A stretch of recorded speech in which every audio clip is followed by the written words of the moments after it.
Bom dia. A nossa aula de hoje é sobre noções introdutórias sobre a pesquisa e a linguagem científica, né? Bom, eu sou o professor Juscelino, sou professor de Sociologia do Instituto Federal de Goiás, né? Quando a gente faz um trabalho acadêmico, um trabalho científico, né, nós percorremos três caminhos, né?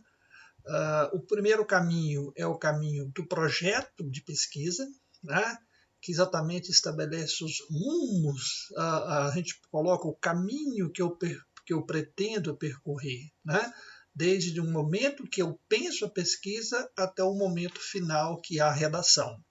Né? Esse seria o primeiro momento.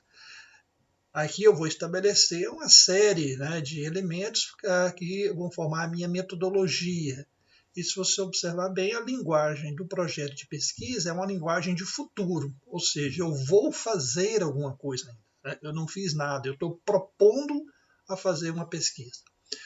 O segundo passo é o desenvolvimento, ou seja, a prática da pesquisa. Né? Então, nesse momento, eu vou para o trabalho de campo, o trabalho bibliográfico, desenvolvendo uma prática que eu me propus a fazer lá no projeto de pesquisa.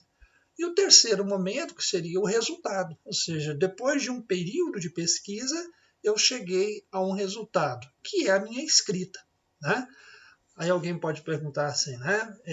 Quanto tempo demora isso? Bom, isso vai depender do nível da pesquisa. Né? A iniciação científica, por exemplo, no ensino médio, ou mesmo no ensino superior, geralmente é um ano. Um trabalho de graduação de TCC, um ano e meio, né, mais ou menos. Um trabalho de pós-graduação, de mestrado, doutorado, pode ser de 2 anos e meio até 4 anos. Então, o tempo aí depende muito do nível da pesquisa e até mesmo do nível do ensino. Né? Mas você vai ter um tempo, geralmente no mínimo um ano, tá, para você desenvolver essa pesquisa que você se propôs. Então, nós vamos chamar isso de redação, né, ou a escrita final da pesquisa. Falando especificamente, então, desse terceiro momento, que é a redação, o que é uma redação? Né? O que é o trabalho final de curso? Geralmente a gente costuma dizer o seguinte, que a redação é uma criação, então você está criando. Tá? Independente se é numa iniciação científica ou se é num doutorado. A criação é a mesma. Ela vai, obviamente, nós vamos ter a intensidade ou nível de pesquisa, mas você está criando. Então pressupõe que você está fazendo algo original, né? Algo que ainda ninguém escreveu. Portanto, isso é uma arte. Você está trazendo uma inovação. Né? E isso depende muito da intuição de quem escreve. Tá? Então, para isso, nós não temos uma regra definida, né? Ou seja, a forma de escrever depende muito daquilo que você tem, ou daquilo que você se propõe, e aquilo que você colocou lá no projeto de pesquisa, que você percorreu durante o período da segunda fase, né? que é o período em que você está pesquisando, e aí você chegou na redação. Tá? Portanto, você chegou num tipo de linguagem. E essa linguagem, pessoal, também a forma como se coloca isso, independe da área do conhecimento. Tá? Pode ser a área das humanidades, a área das ciências da natureza, das ciências da saúde, né, das tecnologias, das artes. Né? Ou seja, o importante é a linguagem, é como você vai escrever, tá? Como que você consegue colocar no papel aquilo que você pesquisou. Nesse sentido, essa escrita ela precisa de ser clara. E aí uma coisa importante, a única maneira dela ser clara é se você tiver conhecimento. Por isso que eu disse no nosso slide anterior a importância da leitura em todas aquelas três fases. Né? Então você está lendo e aí com a leitura você vai clareando o seu conhecimento. Clareando o seu conhecimento também fica mais claro a hora de você escrever. Né? Bom, tem que ser objetivo, direta. A linguagem acadêmica, a linguagem científica, ela tem que ser bem objetiva naquilo que ela se propõe. Né? Tem que ser impessoal. Ou seja, por quê? Porque a ciência é feita não apenas por uma pessoa. Quando você se propõe a fazer um trabalho científico, você vai precisar de outros escritos, de outras pesquisas. Então você vai usar isso, inclusive, no seu trabalho. Ninguém é original no sentido de fazer tudo do zero. Você sempre faz a sua pesquisa baseada em outras. Ela tem a originalidade na sua escrita, mas você tem o quê? o apoio de outros escritores, de outros pesquisadores, de outros trabalhos. Portanto, nós fazemos a pesquisa, né? E, fundamentalmente, você escreve dentro da sua área, né? Ou seja, portanto, é uma linguagem técnica, não uma linguagem do senso comum. É uma linguagem técnica. Então, se você é da área de saúde, tem uma linguagem específica na área de saúde. Se você é da área jurídica, tem uma linguagem específica na área jurídica. Se você é da área das humanidades, sociologia, filosofia, tem uma linguagem própria dessa área. Então, cada área tem a sua linguagem. Tá? Então, tem a sua forma de escrever. Então, é importante que você domine essa linguagem para você fazer um trabalho bem elaborado. O Humberto Eco, que é um dos grandes pensadores, né, da era contemporânea, aí viveu entre 1932, né, morreu recentemente, né, em 2016, ele tem uma frase que eu acho que é importante para nós, ele guia, né, muito a nossa escrita. Ele diz assim: se você ler os grandes cientistas ou os grandes críticos, verá que, com raríssimas exceções, eles são sempre claros e não se envergonham de explicar bem as coisas. Tá vendo? Então, ou seja, de ser objetivo, claro, explicar, né, aquilo que eu pretendo que as pessoas possam entender. E para isso eu tenho que treinar. Essa é uma dica importante do Humberto Eco. Né? A gente não senta e escreve. Né? Então a gente precisa treinar aquela escrita, porque eu consegui os dados naquele período que eu pesquisei, agora os dados estão na minha frente. Né? Agora eu preciso escrever isso, eu tenho que treinar. Né? E Humberto Eco, ele diz para nós, sobre essa questão do treino, né, que isso também demanda leitura. Sobre isso, eu fiz aqui um texto. Né, eu vou comparar o texto 1 com o texto 2. Foi um exemplo que eu mesmo criei. Olha, o texto 1 está assim, olha. Após a Revolução de 30, o presidente, que deu um golpe de Estado com apoio, dentre outros grupos dos setores populares, vai logo se aproximando dos conservadores. Acredito que isso era para anular a força dos movimentos progressistas, com a ideia de controlar os sindicatos e seus trabalhadores, mesmo que isso representasse uma opção autoritária, que ele era favorável, embora os líderes populares não tivessem uma posição política clara sobre se apoiava ou não o governo, mesmo se isso representasse até mesmo o seu fechamento. Olha, eu estou fazendo um texto ali sobre o período de 1930. Repare bem o texto 2 agora. Após a Revolução de 30, o presidente Getúlio Vargas, mesmo tendo recebido o apoio dos setores populares, se aproximou dos grupos conservadores. O objetivo era anular os movimentos progressistas e ter o controle político sobre os sindicatos e seus filiados. Isso representaria uma opção autoritária do presidente. No entanto, os líderes sindicais não tinham uma opinião clara sobre essas intenções do governo. Podiam apoiar ou não Vargas. Não tinham clareza de que isso poderia representar o fechamento dos sindicatos. Então, se você pegar o texto 1 e comparar com o texto 2, você vai observar que eles estão falando do mesmo momento histórico. Né? Agora, o texto 2 ele é de melhor compreensão. Né? Por quê? Porque o texto 2 ele tem parágrafos menores, ele está pontuado, ele identifica o presidente, ele fala, né, a opinião, e isso tudo com frases menores. Né? Se você observar bem no de cima, não tem nenhum ponto. Né? É um texto só. Ora, isso, obviamente, confunde o leitor, o texto não fica claro. É isso que nós estamos falando de clareza de texto. Né? Então, se eu observar bem no texto 1, eu nem sei quem é o presidente da República aqui. Né? Obviamente, quem tem um conhecimento sabe que é o Getúlio Vargas. No texto 2, né, o nome dele aparece. Né? Aparece não só uma vez, né? Aparece mais de uma vez.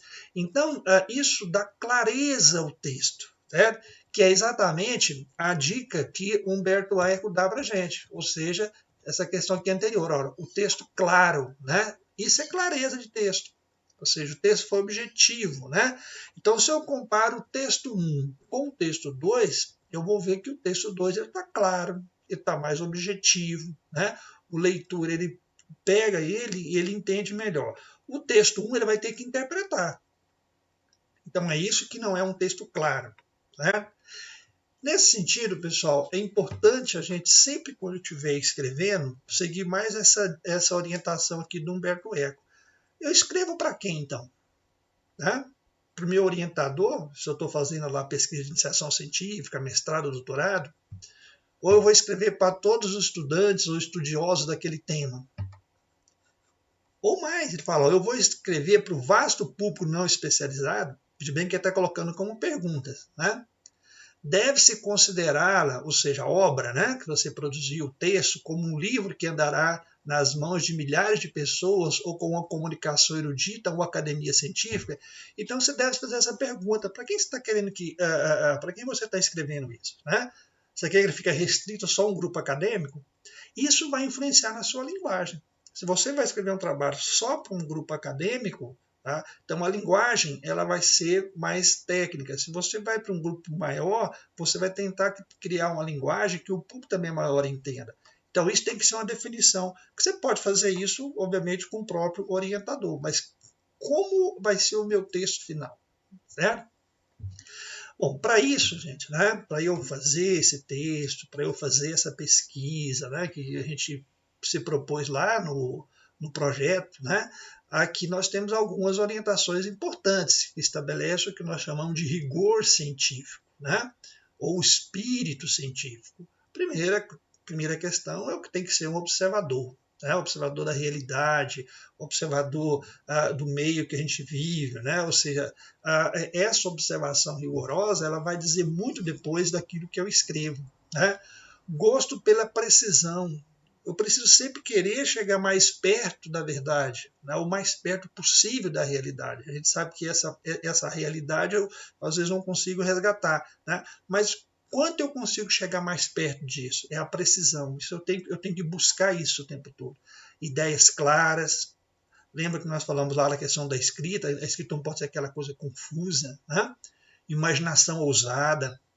Eu tenho que tentar especular. A especulação faz parte da ciência. Quanto mais eu especular, melhor o meu trabalho. Não tem problema se depois, quando eu chegar na frente, aquela especulação minha, ela não foi confirmada, mas eu especulei. É o que nós vamos chamar das hipóteses, né? Eu tenho que criar hipóteses sobre aquela minha pesquisa. Né? Curiosidade, né? Ou seja, eu tenho que ser curioso, ver até onde eu posso ir, o que eu posso ler, como que eu posso desenvolver aquela ideia que eu me propus ali. Né? E ter paciência. A ciência não se faz em 2 meses, né? Grandes pesquisas demoram décadas para serem concluídas. Então tem que ter paciência. Né? Geralmente o trabalho de iniciação científica é de 1 ano. Né? Então, ou seja, pelo menos 1 ano você vai desenvolver aquele trabalho. Então a paciência é fundamental. Eu não posso querer de imediato chegar a um resultado. Né? Quem vai me dizer dos resultados é o meu trabalho de campo. Né? Independente da área do conhecimento. E aí, obviamente, eu vou chegar a um resultado, a um texto, né? Que muitas vezes não é satisfatório. Muitas vezes eu chego a um resultado que não é satisfatório daquilo que eu imaginava. Porque às vezes o que eu imaginava não é o que está lá na realidade. Né? E trabalhar com fontes, né, gente? O trabalho científico ele trabalha com outras descobertas, da importância da citação. E aí eu queria fazer um comentário específico sobre citação. Né? Não tem como você fazer um trabalho científico sem você citar. É impossível. Né?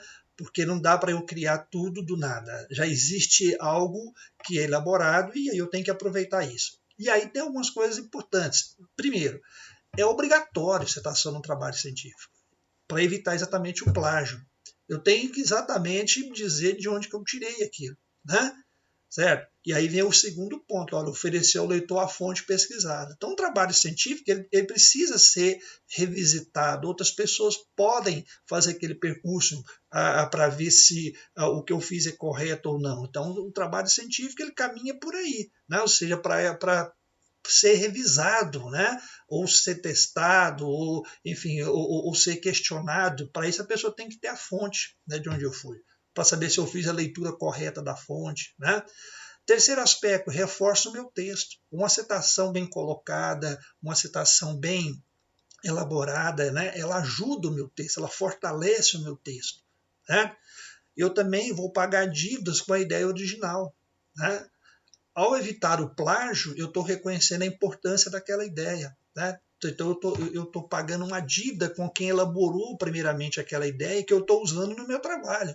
Não tem nenhum problema eu usar a ideia de nenhum outro autor no meu trabalho. Agora eu preciso citar corretamente, dizer, essa ideia é daquele pesquisador. Né? Deve-se expressar a ideia original do autor citado. Né? Eu não posso, em hipótese nenhuma, citar o autor e mudar a ideia dele. Né? Então tem que ser, eu posso fazer uma crítica à ideia, eu posso ampliar a ideia, eu posso melhorar a ideia, mas aquela ideia eu tenho que manter, porque aquela ideia não é minha, aquela ideia é de quem eu estou utilizando. Então eu tenho que ser bem original, eu tenho que ser bem fiel à ideia desse autor. E aí algumas recomendações, então, quando eu estiver escrevendo. Né? Humberto Eco, isso aqui também são recomendações do Humberto Eco. Ele fala, primeiro, você tem que definir os termos básicos que você vai usar. Então, se o seu trabalho, por exemplo, eu vou trabalhar com intensificação do trabalho docente. Né?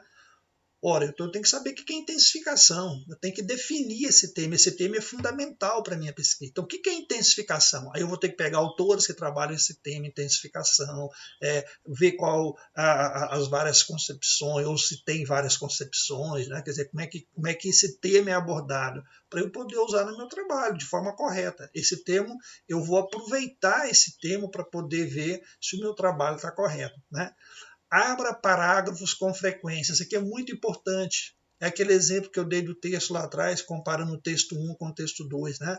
Não faça parágrafos longos, né? Não faça aquelas frases longas. Né? E geralmente a gente acaba se enrolando com elas. Então façam textos menores. Né?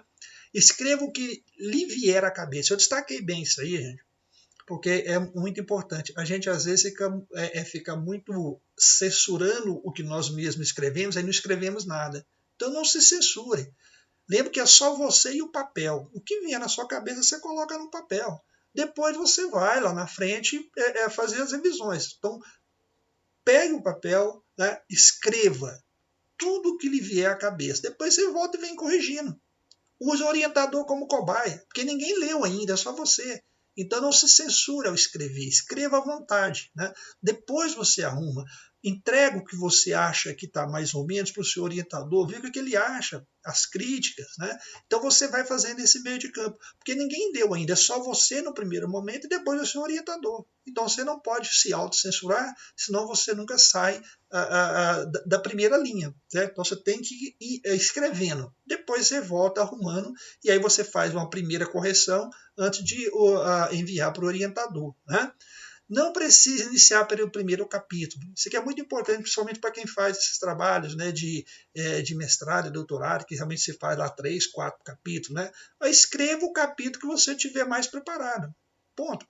Né? E depois você vai melhorando, você vai ampliando. Se você ficar muito preso a um capítulo, você às vezes amarra a tese e não evolui. Né? Então, pense nisso, quer dizer, não, escreva onde você tiver mais dados, mais fontes. Né? Então, isso é fundamental. Nada de períodos longos. Então, mais uma dica importante aí do Humberto Eco, nós já tínhamos até comentado isso. Né? Se ocorrer, registre, não tem problema, escreva aquela dica dele, escreva o que tiver na sua cabeça, mas depois volte e desmembre-os, aí vem volta arrumando. Né? Não receie repetir 2 vezes o sujeito. Foi aquele texto que eu dei o exemplo lá do Getúlio Vargas. O nome do Vargas veio 2 vezes, tá? E no primeiro não tinha nenhum. Não tem problema. Se o texto fica claro, é melhor você colocar o nome, tá? Porque senão o texto fica confuso. Quando a gente compara aquele texto 1 com o texto 2, o texto 1 ficou confuso, o texto 2 ficou claro. Então é importante isso. Né? Bom, pessoal, nós vamos terminar por aqui esse vídeo, deixando aí 3 autores que eu acho importantes, que ajudam a gente, né, a pensar essa linguagem acadêmica. O próprio livro do Humberto Eco, Como se faz uma tese. Né? E aí nós temos o Franz Rudio, que é a Introdução ao Projeto de Pesquisa Científica, e o Tashizawa e o Mendes, com Como Fazer Monografia na Prática. Certo? Bom, pessoal, obrigado. Agradeço a todos, né, por ter assistido esse vídeo. Se gostarem, né, comente, divulguem o vídeo. Bom, muito obrigado. Até uma próxima.